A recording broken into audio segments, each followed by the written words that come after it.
quel moment acheter ou vendre un actif financier pour en tirer un profit maximum? C'est sûrement la question que vous vous posez si vous êtes débutant et que vous vous lancez dans le trading, ou si vous investissez déjà, mais que vos résultats ne sont pas au rendez-vous. Grâce aux indicateurs techniques, vous pouvez facilement trouver des signaux d'achat ou de vente, identifier les tendances et donc déterminer les meilleurs moments pour prendre vos décisions en trading et dans vos investissements de manière simple et sécurisée. Je suis Charles-Édouard, coach en day et swing trading chez Alti Trading, et aujourd'hui j'ai décidé de vous présenter une sélection d'indicateurs qui vous donneront un avantage compétitif sur les marchés financiers. Que vous soyez novice ou expérimenté, restez avec nous pour découvrir des outils incontournables pour réussir dans le monde du trading. Je vais vous montrer sur les écrans comment utiliser ces indicateurs et prendre les meilleures décisions. Cette vidéo sera réalisée en 2 parties, alors avant de commencer, je vous invite à vous abonner à la chaîne Alti Trading pour ne pas manquer la sortie de la 2e partie. Allez, c'est parti!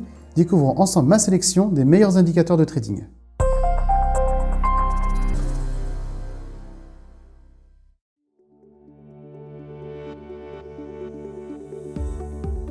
Sans plus tarder, on va commencer par l'un de mes indicateurs préférés, les moyennes mobiles. Je vais d'abord vous montrer sur l'interface TradingView comment les installer, et puis nous aborderons ensuite le fonctionnement des moyennes mobiles et comment elles peuvent vous aider. Pour installer les moyennes mobiles sur l'interface TradingView, rendez-vous dans Indicateurs, puis recherchez moyenne mobile. Comme vous le voyez, nous avons plusieurs choix avec les moyennes mobiles exponentielles, les moyennes mobiles pondérées ou encore les moyennes mobiles simples avec lesquelles je vous propose de travailler aujourd'hui. N'oubliez pas de les rajouter dans vos favoris pour les retrouver plus rapidement, puis cliquez sur moyenne mobile simple. Et nous avons à l'écran une moyenne mobile simple de 9 périodes de couleur bleue qui apparaît. Pour modifier ces paramètres, rien de plus simple. Rendez-vous dans Configuration, cliquez et vous avez plusieurs choix qui apparaissent, notamment Paramètres en entrée et Style. Alors, Paramètres en entrée, vous pouvez sélectionner la longueur de votre moyenne mobile, ici que nous allons mettre à 20 périodes. Et dans Style, nous allons choisir la couleur verte. Une fois que vous avez mis l'ensemble de vos réglages, cliquez sur D'accord. Comme vous pouvez le voir, nous avons maintenant une moyenne mobile de couleur verte calculée sur 20 périodes. Bon, maintenant que nous avons vu comment les configurer, vous vous demandez peut-être ce que sont les moyennes mobiles et à quoi elles servent. Alors, les moyennes mobiles, il faut savoir que c'est l'un des outils les plus simples et les plus efficaces utilisés dans le trading. En fait, c'est un outil essentiel que tout trader doit connaître pour analyser les tendances du marché. En termes simples, une moyenne mobile est calculée en prenant la moyenne des prix d'un actif sur une période de temps spécifique. Les moyennes mobiles les plus utilisées par les traders sont les moyennes mobiles 20, 50 et 200, qui sont respectivement calculées sur 20, 50 et 200 périodes. Elle est dite mobile car elle est continuellement mise à jour. Au fur et à mesure que de nouveaux prix sont ajoutés, on va, dans le calcul, supprimer les dernières bougies, d'où le mot mobile. Comme vous le savez maintenant, cette moyenne mobile 20 est calculée sur 20 périodes. Cela signifie que lorsqu'on aura une nouvelle bougie à droite qui apparaîtra, eh bien, le calcul progressera dans le temps d'une bougie. Comme vous le savez maintenant, il existe plusieurs familles de moyennes mobiles. Je vous propose de comparer la moyenne mobile simple avec la moyenne mobile exponentielle. Donc pour cela, rendez-vous dans Indicateurs, puis recherchez moyenne mobile et sélectionnez moyenne mobile exponentielle. Pareil, rendez-vous dans les paramètres, configuration, et puis mettez la longueur sur 20. Nous avons sur ce graphique 2 moyennes mobiles calculées sur 20 périodes. Celle qui est en verte est une moyenne mobile simple, celle qui est en bleu, une moyenne mobile exponentielle. Ce qui les diffère, c'est le mode de calcul, puisque dans le calcul d'une moyenne mobile exponentielle, nous avons en fait plus de poids accordé aux dernières bougies, ce qui la rend plus réactive à un changement de prix. Comme vous pouvez le voir d'ailleurs, lorsque le prix baisse, ici, la moyenne mobile exponentielle réagit plus rapidement à la baisse, alors que la moyenne mobile simple, elle, continue de monter avant de continuer à baisser. Cela est dû simplement par le sommet et les creux, qui vont avoir un poids plus significatif dans la moyenne mobile 20 et qui seront plus rapidement effacés dans une moyenne mobile exponentielle. Si vous souhaitez faire du day trading ou du swing trading avec des signaux qui sont moins fréquents mais qui sont clairs et de qualité, privilégiez les moyennes mobiles simples, car leur mode de calcul fait qu'elles seront moins réactives et donc il faudra un vrai mouvement de marché continu pour donner un signal. Si vous souhaitez au contraire faire du scalping, avoir quelque chose de plus réactif, travailler avec une moyenne mobile exponentielle, mais n'oubliez pas que sa plus grande réactivité sera aussi son plus grand défaut puisqu'elle pourra vous fournir plus de faux signaux. Donc vous avez aussi la possibilité de travailler avec plusieurs moyennes mobiles. Donc là pour exemple, nous allons supprimer la moyenne mobile exponentielle de 20 périodes et puis nous allons rajouter une deuxième moyenne mobile simple, mais cette fois-ci de 50 périodes.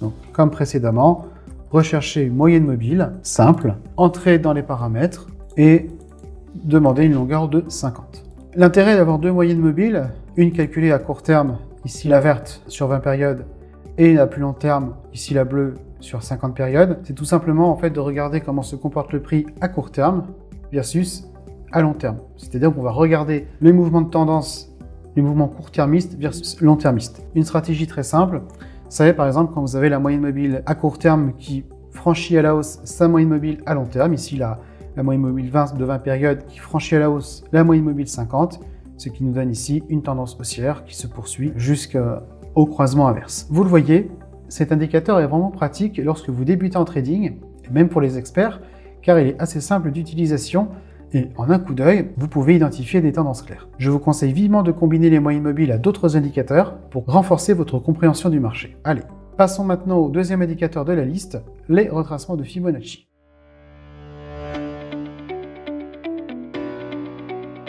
Je vais maintenant vous parler d'un indicateur que tous les traders professionnels connaissent, à savoir les retracements de Fibonacci. On va l'installer ensemble sur TradingView et je vous en dirai un peu plus, car cet indicateur peut vous paraître de prime abord un petit peu complexe. Quand on le connaît, on sait qu'il est extrêmement efficace pour prendre des décisions de trading éclairées. Bien, avant de parler de l'indicateur en tant que tel, prenons quelques secondes pour parler de Leonardo Fibonacci, qui, au XIVe siècle, a formalisé la très célèbre suite éponyme. Les retracements de Fibonacci sont basés sur le nombre d'or que l'on retrouve dans notre vie quotidienne sous différents aspects, le corps humain, l'architecture, la musique, enfin bref, dans de nombreux aspects, et pour les curieux, je les laisserai faire des recherches à la fin de cette vidéo.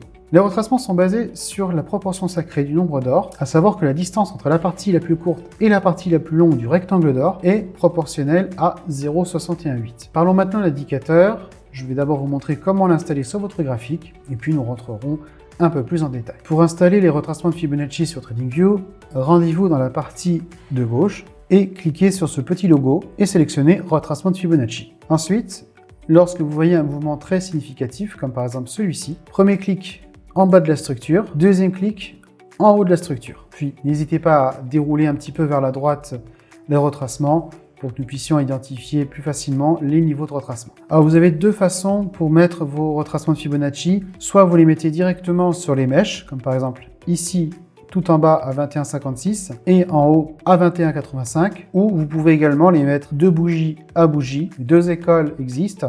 Il est cependant communément admis d'utiliser les extrêmes, même si ça vous paraît un petit peu excessif, comme par exemple ici, vous prenez les extrêmes, mèche de bas, mèche de haut, et ça vous donne les niveaux clés. Donc là, sur ce retracement de Fibonacci, nous avons 7 niveaux donnés, 0, 0,236, 0,382, 0,5, 0,618, 0,786 et évidemment un retracement de 1 qui correspondrait en fait à tout ravaler. Ce sont des niveaux clés basés sur la suite de Fibonacci sur lesquels le prix va potentiellement revenir pour rebondir. Le niveau le plus important est bien évidemment le niveau 0,618 qui correspond au nombre d'or ici présent, le 0,50 qui représente l'équilibre du marché, et vous avez d'autres niveaux d'importance comme le 0,382 ou le 0,236. On va zoomer un petit peu sur le graphique. Comme nous pouvons le voir, le prix a marqué des points d'intérêt sur les niveaux principaux, comme par exemple ici sur le 0,5 avec un petit rebond vers le 0,38 avant de revenir chercher la zone des 0,618.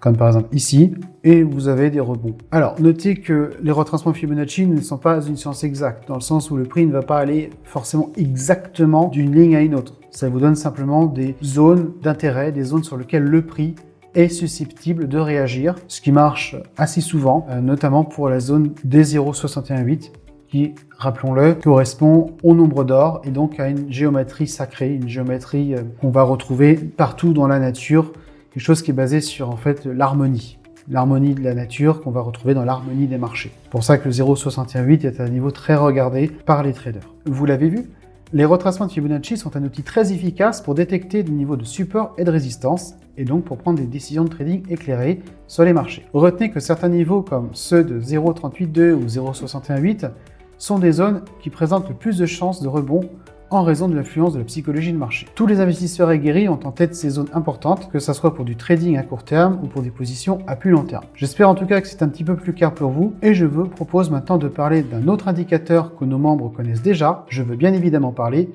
de l'indicateur Ichimoku Kinkoyo.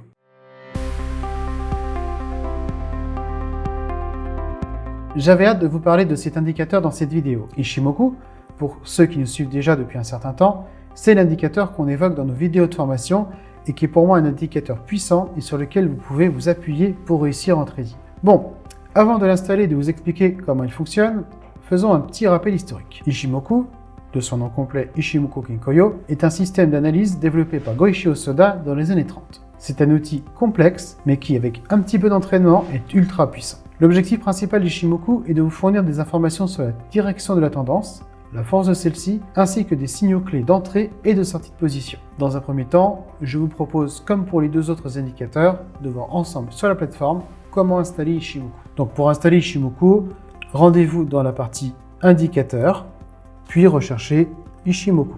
Il apparaîtra sous le nom de nuage Ishimoku. N'oubliez pas de le rajouter à votre liste des favoris, puis cliquez sur le nuage Ishimoku. Alors, vous le voyez, il y a pas mal d'informations qui se sont affichées sur notre graphique. Je vais vous expliquer à quoi correspondent toutes ces lignes. L'Ishimoku comporte 5 lignes.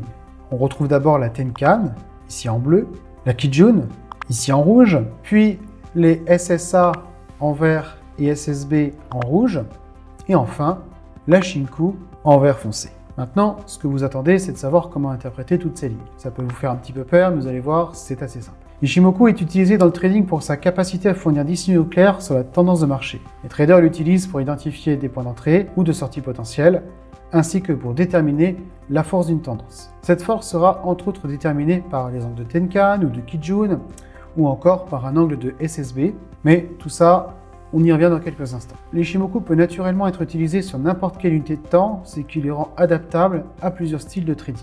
Donc pour mes explications, j'ai remonté un petit peu le temps pour trouver de bons signaux. Et donc, pour trouver des signaux d'achat ou de vente avec l'Ishimoku, les traders vont chercher des croisements entre les différentes composantes de l'indicateur, ainsi que des configurations spécifiques propres au nuage. Par exemple, un signal d'achat sera potentiellement généré lorsque la Tenkan, ici en bleu, croise à la hausse la Kijun, conduisant ici à un mouvement haussier. De même, un signal de vente sera potentiellement déclenché lorsque la Tenkan croise à la baisse la Kijun, comme par exemple ici, ce qui va d'ailleurs conduire à une consolidation, puis à un petit mouvement baissier. Voilà, j'ai essayé d'être assez bref dans ces explications. Vous avez là les principales fonctionnalités et analyses de cet indicateur. Si vous souhaitez approfondir les stratégies possibles avec l'Ishimoku, nos formations complètes peuvent vous aider à progresser dans votre trading. Ishimoku est bien plus qu'un simple indicateur de trading. C'est un système complet qui offre une vision globale.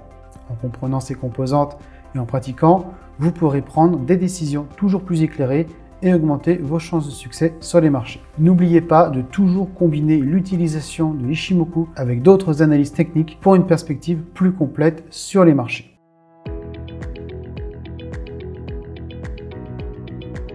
Voilà, c'est la fin de cette première partie de vidéo. Vous en connaissez un peu plus sur les moyennes mobiles, Fibonacci et Ishimoku. J'espère avoir été assez clair sur le contenu.